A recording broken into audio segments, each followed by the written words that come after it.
tuned into Quick Charge, the high voltage podcast bringing you the top stories in electric vehicles and sustainable energy daily. And it's all powered by Electrek. Welcome to Quick Charge. It's January 15th, 2025, and I'm your host, Joe Boris. We are just a few days away from a whole new administration taking power here in the U.S., and that means a ton of uncertainty and political back and forth, which frankly is kind of business as usual here the last couple of years. But it's still worth noting that the outgoing administration is making big waves when it comes to electrification. Biden recently pushed through $635 million in EV charger grants before Trump's return. This was about 2 days ago from Michelle Lewis.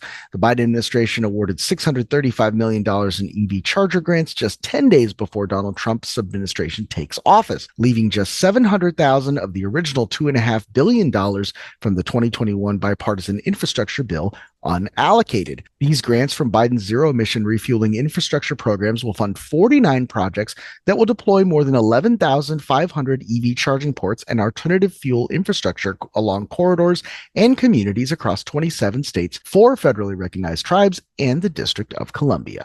$368 million will be allocated for 42 projects that expand EV charging infrastructure within communities across the U.S., while $268 million will go towards 7 projects that build out the national fast charging network along designated alternative fuel corridors. The grants, which were announced Friday, are made possible through the Bipartisan Infrastructure Law's $2.5 billion Charging and Fueling Infrastructure Discretionary Grant Program and a 10% set aside from the $5 billion NEVI formula program.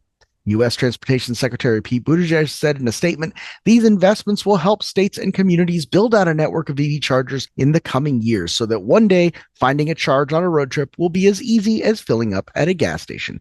There are currently nearly 70,000 public EV charging stations across the U.S. with 197,000 charge ports, according to the DOE's Alternative Fuels Data Center. The Biden administration set a goal of building out 500,000 publicly available EV chargers by 2030. But they are not the only players in the game. Obviously, with the new administration comes new people influencing decisions, and one of those is the new Trump DOT nominee as well, and is signaling for extra fees for EVs, continued NHTSA investigation into Tesla. President Trump's nominee for head of the Department of Transport, Sean Duffy, has signaled imposing potential extra fees for EVs and says that he plans to let NHTSA continue its investigation into Tesla's advanced driver assistance systems. The former lawmaker and lobbyist is one of the least controversial of Trump's nominees. Unlike his other colleagues going through the gauntlet this week, he isn't being grilled about morals or past controversies, and we're actually learning some of his planned policies for the DOT. For example, Duffy signaled that he thinks electric vehicles should pay extra taxes to cover their use of roads, although he didn't elaborate how he plans to do it. Quote, they should pay for use of our roads. How to do that, I think, is a bit more challenging. So he has concepts of a plan, but he's not making a crazy point. A lot of road maintenance is paid for through gas tax, which of course is something that EVs don't participate in, despite the fact that they not only use the roads, but arguably use the roads more because of their greater weight compared to comparably sized ICE vehicles. Now, that goes out the window when you're talking about cars like a Mercedes-Benz E-Class or a BMW 5 Series, where even the ICE versions weigh more than a Tesla Model 3 or a Hyundai Ioniq 6 equivalent. But still, a valid point. U.S. claims to use gas taxes to pay for roads. However, the federal government hasn't increased taxes on gas since 1993, and the road infrastructure is often covered by other funds than taxes, including tolls and things like that. Some states have implemented higher registration fees on electric vehicles to address the cost of using the roads. These fees have been criticized by environmentalists as being extra taxes on EVs that don't account for the benefits of the environment at a time when the U.S. is already falling behind the rest of the world in EV adoption. Duffy was also asked about what he plans to do with NHTSA's investigation into Tesla, considering that his future boss, Donald Trump, is getting closer to Tesla CEO Elon Musk, who donated over $240 million to Trump's campaign. Senator Ed Markey asked, regardless of outside political pressure, can you commit to allowing NHTSA to follow the evidence and operate objectively? Duffy tried to reassure the senator, saying, quote, I will let NHTSA do their investigation. Tesla is currently under several NHTSA investigations regarding its advanced driver assist features, which it is deploying in unique and much more aggressive ways than its competitors. In October of 2024, NHTSA launched a broader investigation into Tesla's full self-driving supervised suite of features following a series of fatal crashes. More than that, though, there is the influence of Elon Musk, which seems to be getting greater and stronger every week. And now Elon Musk is complaining that Tesla is not getting subsidies for electric truck chargers, while at the same time calling for an end to other EV subsidies. That's pretty self-explanatory and pretty much par for the course when it comes to Elon.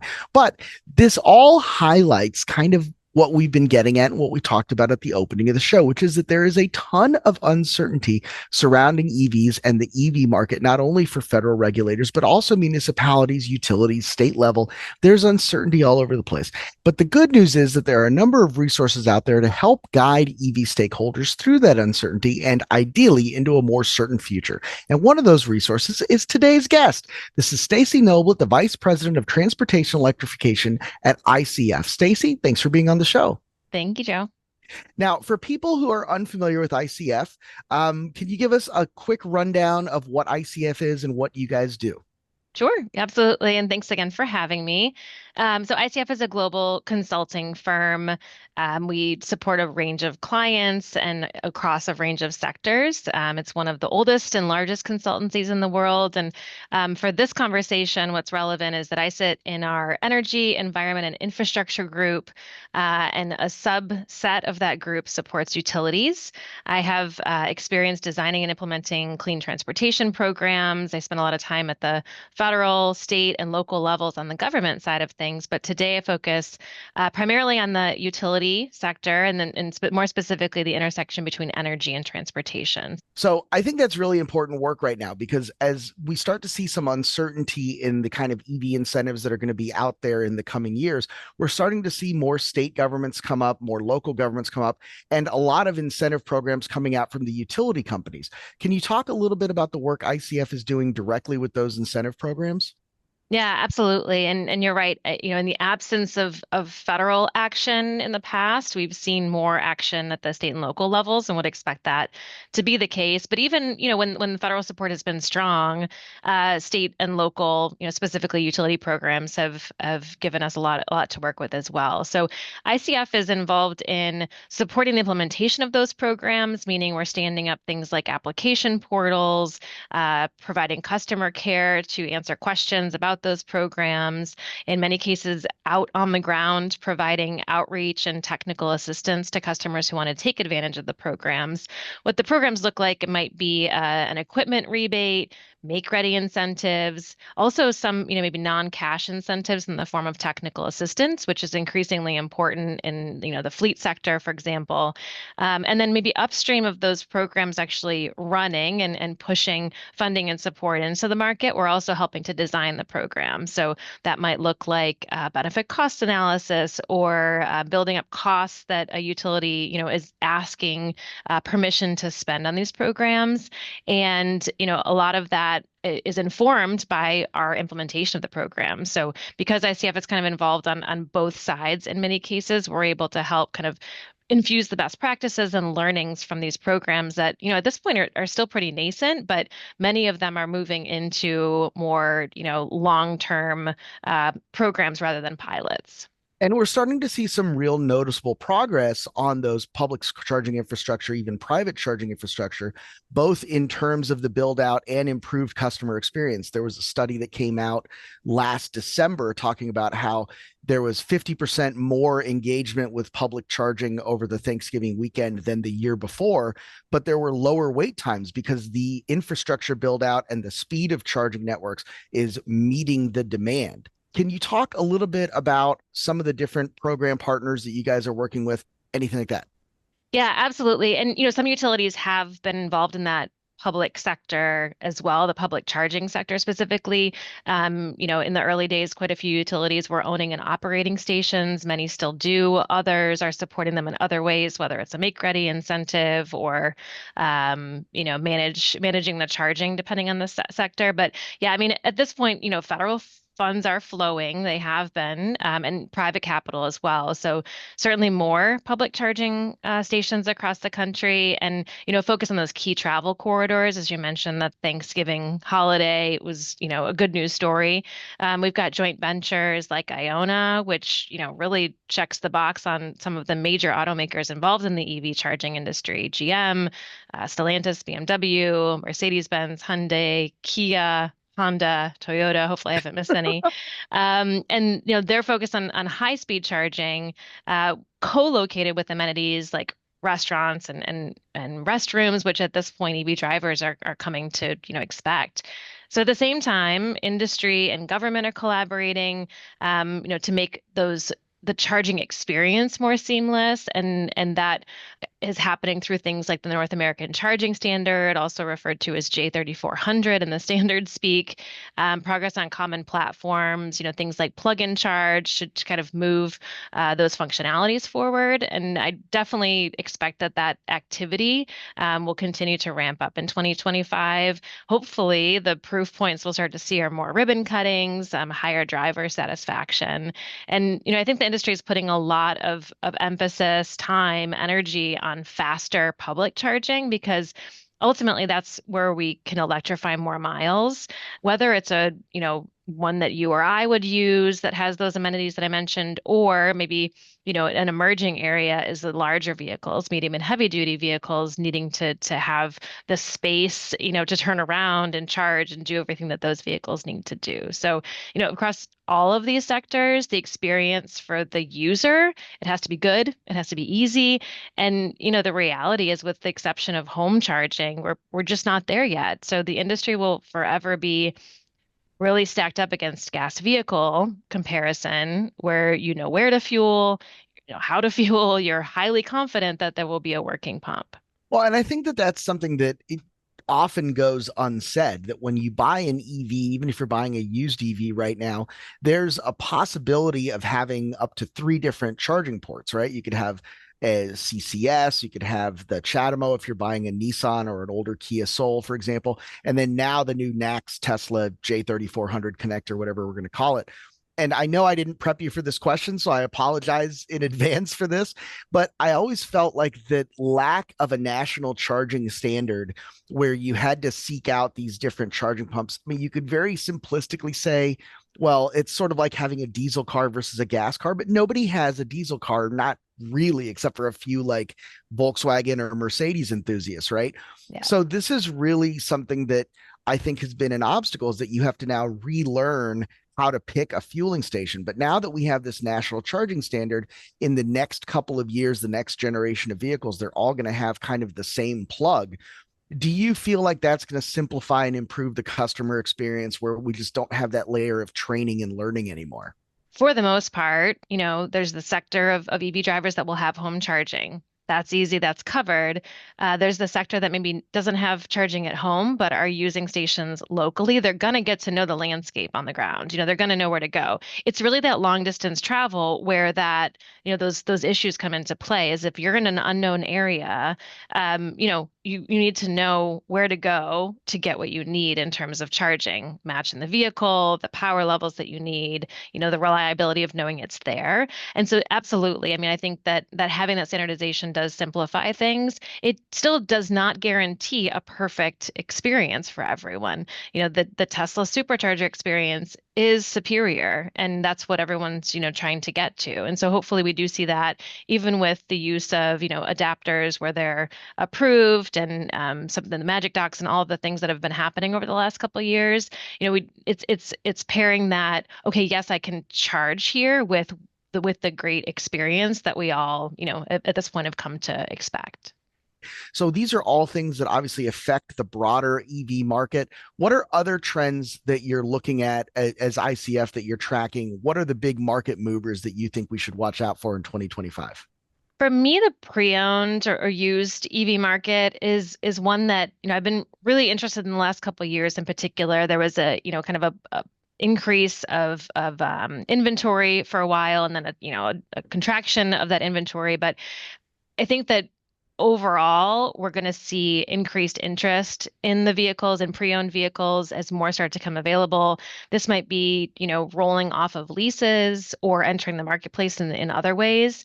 And just starting, this past January 1st, EVs at least 2 model years old became eligible for federal incentives that are specific to those vehicles. So that's a big deal. And then considering, we've seen high EV sales numbers, 2022, 2023, that's a significant number of EVs becoming eligible for a tax credit, backing up those 2 years. So the uncertainty around the fate of federal incentives at this point, it actually makes this prediction a little bit tricky, but the uncertainty may actually motivate buyers to move sooner rather than later. So, I'm interested to see when we start to see the reports about taking advantage of those incentives at the federal level. And then just, kind of the market companies like Recurrent are doing a great job of tracking that, particular sector, and putting out some really great reports that, I think we should all follow along with, because it just makes the EVs more accessible. That lower price point, those vehicles are still in really great shape with, plenty of battery capacity. I think it's a really good opportunity for, people who are maybe hesitant to pay the higher sticker price of a brand new vehicle to kind of dip their toe in. So a lot more user stories we'll start to see from the pre-owned market, and just, the overall all stats from that sector as well. I think that's a great point with the used car market. And I think, we talk a little bit about the uncertainty surrounding the future federal incentives. And you can say that, regardless of how the political winds shift, incentives change, policies change, and they adapt to market realities. I really want to point out, though, that, if you talk about Tesla, which is obviously the major player in the EV space, especially when you look back to 2021, 2022, they had already used up all of their federal incentives. So they weren't getting a dime of that money, and they still had record years and record Yeah. growth that I think any automaker would love to see right now. So I think that, you're making some excellent points here. I think people are interested in the technology. They see it as the future. We're still seeing nearly 2 out of 3 buyers saying that their next vehicle they're going to consider an EV. So I think, yeah, that's a Yeah. great place to put it. And I think as a second car, as something that people are going to look at as a budget option, maybe they're going to take a swing, not on a new one, but maybe on a CPO or a lightly used off Yeah. lease vehicle. So I think that makes a ton of sense. So, Stacy, once again, thanks for being on the show. I know we're coming to the end of our time commitment here. I want to be respectful of that. I often offer this to my other guests. If I was a smart person and had done good research, what would be a question that I would ask you that would be that you would have a really good answer for? You And don't we can have to edit edit. that out if you don't like it. Yeah, I don't know. I mean, I'm trying to think. I don't know if you've looked into it, but one of the things that sort of puzzled me is that Tesla wasn't allowing people to buy out their leases for a while. And that Correct. restarted. I actually got an email saying about it from Tesla, which I think is really interesting. And speaking to the pre-owned vehicle conversation, it opens up a whole new opportunity, I think, for a lot of people. So interested if you have any insight on the motivation for that, and Oh maybe, yeah. federal incentive related. But I also think it's just a good thing in general. Yeah. Well, at the time that Tesla was doing that, they had something like a 12 to 16-month waiting list on their vehicles. And they were trying to control the lease residual, right? So the residual at the end of the lease is the buyback amount. And if you were buying a Model 3, let's say for $54,000, paying on it for 3 years, and then the residual was 36, but you could sell the car for 45 or Mm. 48, Hmm. that was generating a profit. So a lot of the early adopters were taking that car, flipping it, Yeah. and making good money. So Tesla saw that as a cash opportunity, as a way to control their residual pricing. Somewhere along the way, they kind of burned through their, let's say, pent up demand, and that waiting list disappeared. Where now, even on the Cybertruck, the Model S Plaid, any kind of Tesla that you want, you can effectively place an order and get it in 1 to 3 days. And if you're in one of those states or Indian reservations, Native American reservations that allow Tesla dealerships, you can practically walk out the door with one if you Hmm. show up with the proper financing. So the demand wasn't there. And now I think Tesla is less confident in their residuals, or at least their residuals are more closely related to actual market conditions than they were before, which I think where they were artificially set before. And now they're using it as a we don't want this inventory. And some of that is because of the price wars that they launched. Obviously, they've cut the prices on some of their more popular models by more than 25% Right. in an age when, like, we're some people are paying $9 for a dozen eggs. So, like, we have seen inflation everywhere else. The cost of Teslas has gone down almost like on Hmm. par with like big screen TVs. And then finally, you had a lot of statements surrounding full self driving and the robo taxi promise that these were going to be vehicles that could pay for themselves while you slept. These were going to be appreciating assets. And now, as you're starting to see version 13, version 13.1 of the full self driving software come out, and they're actually going fewer miles than the 12, version 11 between critical disengagements. Um, I think this is a kind of a tacit admission on Tesla's part that these are not going to be robo taxis that generate income. These are just going to be Yeah. cars.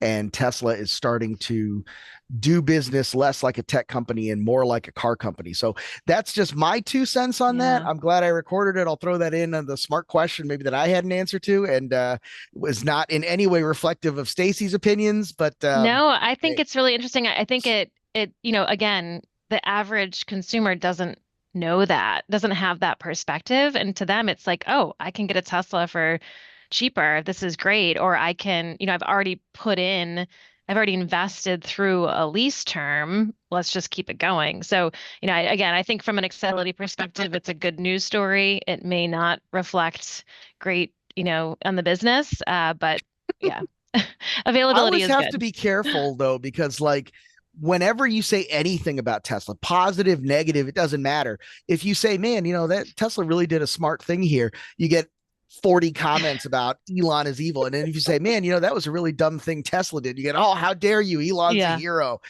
can't it's like, please you know what? anybody. Can't please anybody. Just don't even talk about it. Just like, all right, whatever. Once again, that was Stacy Noblet from ICF. You can learn more about the work ICF does at ICF.com and stay up to date with the latest EV news and incentives right here on Quick Charge. Be sure to hit that subscribe button, and we'll see you tomorrow.